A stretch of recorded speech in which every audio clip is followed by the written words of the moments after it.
When we think of culture wars, we usually think it's a pretty modern thing, right? Something from the last few decades.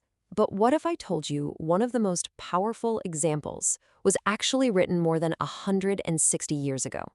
Ivan Turgenev's novel, Fathers and Sons, absolutely nails the very core of this kind of clash. It's not just some dusty old classic, it's the blueprint for one of the most intense generational showdowns ever written. And that right there is the central question Turgenev throws at us. I mean, what really happens when a new generation looks at everything their parents build, their art, their traditions, their beliefs, and just says, nope, it's all gotta go? That is the spark that sets this whole story on fire.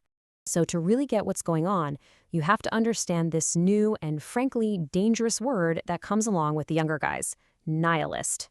As the book defines it, this isn't just about being a rebel. Oh no, this is someone who refuses to accept any established truth without taking it apart, questioning it, and more often than not, tossing it out. This idea is basically a ticking time bomb placed right in the middle of a quiet, respectable country home. Okay, so before that bomb goes off, let's get a feel for the world it's about to shatter. This is the world of the fathers. And it's a world built on a foundation of tradition, of deeply held principles, and a genuine love for things like art and poetry. So picture this. It's a beautiful spring day in 1859, out on a rural estate called Mariano. Everything seems calm, orderly, unchanging. But right under that peaceful surface, a huge ideological storm is brewing. Two worlds are on a collision course. At the heart of this old world, we have the Kirsanov brothers.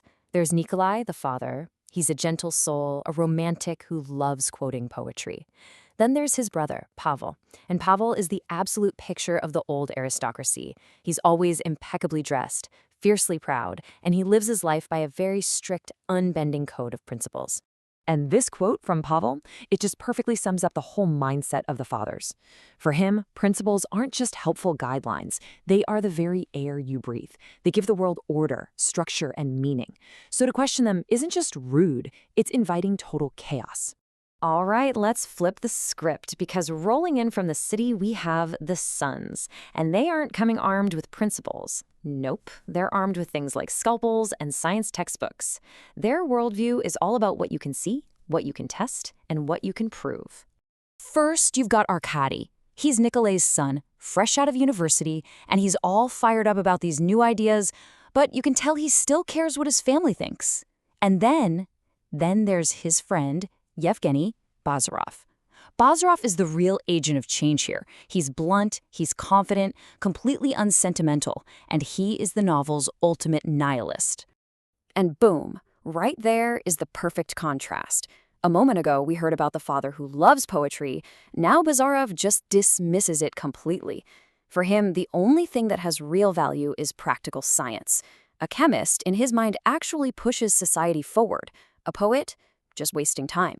So what happens when you stick these two opposing forces in the same house? Well, you get an explosion of ideas. Suddenly, every conversation, every meal turns into an ideological battleground. Yeah, that quiet family home pretty much transforms overnight.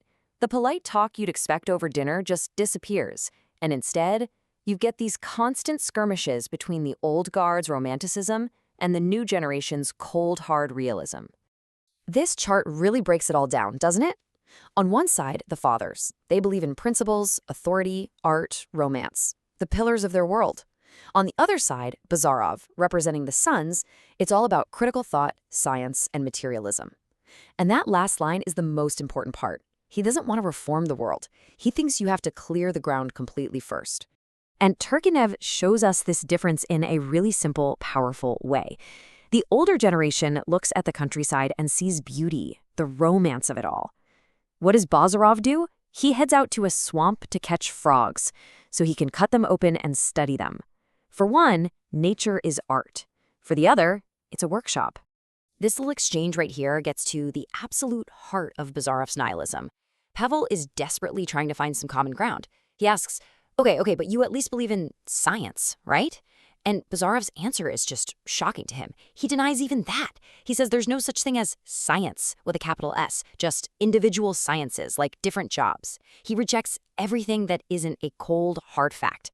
So, after this huge collision of ideas, where does everyone stand? Well, Turgenev is too good a writer to give us a simple winner and a loser. Instead, he just shows us the messy, unsettling aftermath of it all. The result is pretty much a tense standoff. The fathers, especially Pavel, are just deeply shaken and offended. Their whole worldview has been attacked in their own home. And Bazarov, the son, he is completely uncompromising. Nobody is willing to give an inch. And that's really the genius of how this story begins. It's not about trying to figure out who's right.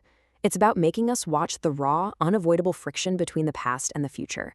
Turgenev just sets the stage so masterfully, and you just know that no one is walking away from this the same. Which leaves us with this massive final question.